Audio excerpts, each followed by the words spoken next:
The White House today reinforced a stark warning to the government of Syria's Bashar al-Assad against using chemical weapons. Last night, the administration announced that the U.S. had detected, quote, potential preparations by the regime to use the banned weapons again. Chief Foreign Affairs correspondent Margaret Warner reports. President Assad was seen today touring a Russian airbase just hours after last night's White House statement. It warned that the Syrian regime would pay a heavy price for launching another chemical attack. Today, the Pentagon elaborated, saying the U.S. had seen active preparations for chemical weapons use at Shirat Air Base near Homs in western Syria.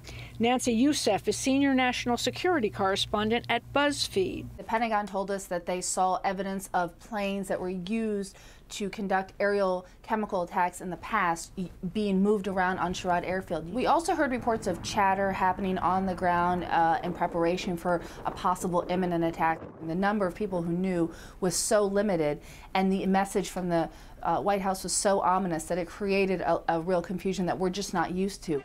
A chemical weapons attack was launched from that same base in April, killing dozens of men, women, and children. The Syrians denied responsibility.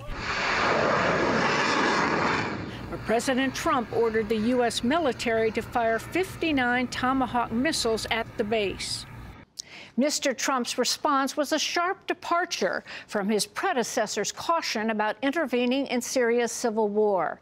In 2012, President Obama famously warned that the use of chemical weapons would constitute a red line triggering U.S. action. But instead, after a deadly August 2013 attack on a Damascus suburb, then Secretary of State John Kerry and Russia worked on a deal with Assad that aimed to get rid of his chemical arsenal.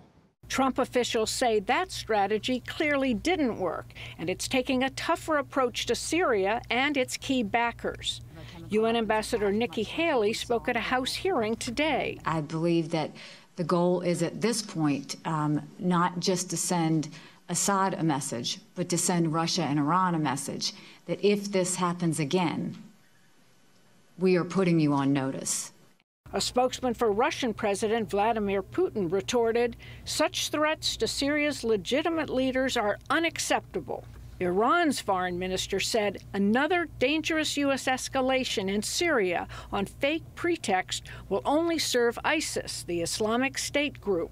Since the April 3rd U.S. missile barrage, the U.S. has had several confrontations with pro-Assad forces, shooting down a Syrian Air Force jet and an armed Iranian-made drone. In response, Russia has threatened to target coalition aircraft in certain parts of Syria. Today, it's unclear what the broader U.S. strategy is. Is the U.S. committed to a form of deterrence against the regime for possible chemical attacks? And if so, in what form? Going forward, will the U.S. put out a statement every time it suspects chemical attacks?